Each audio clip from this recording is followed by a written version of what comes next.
So the parliament in Crimea has declared its independence from Ukraine following yesterday's referendum.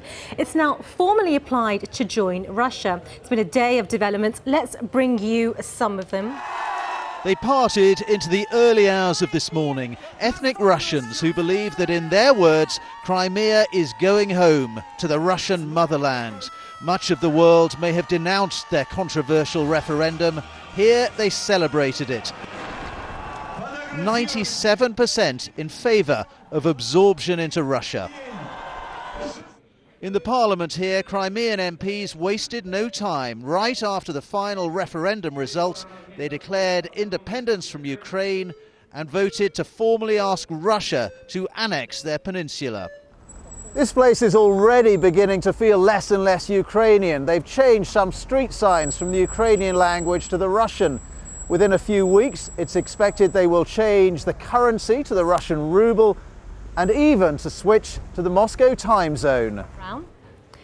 Ben is joining us live on the ground there. Ben, what does this mean for the, practically speaking, for the people of Crimea? Yeah, well, we're just in front of the Russian parliament where they took that decision earlier today to break away from Ukraine and ask to be part of Russia formally.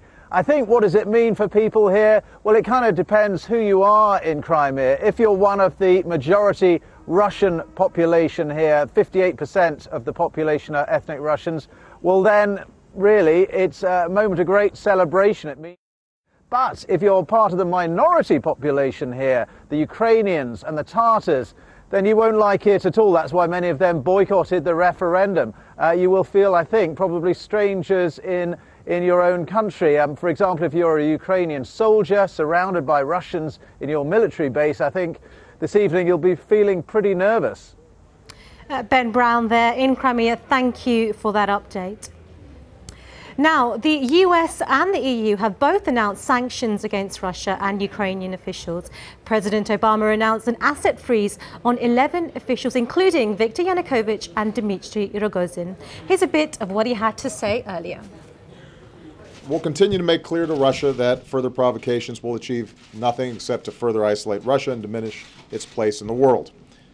The international community will continue to stand together to oppose any violations of Ukrainian sovereignty and territorial integrity.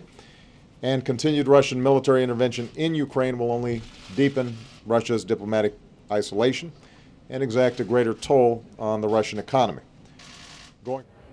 So what is Moscow's next move, and how will Putin respond to the crisis in Crimea next? Now, he's announced he'll be speaking in reaction to the referendum tomorrow.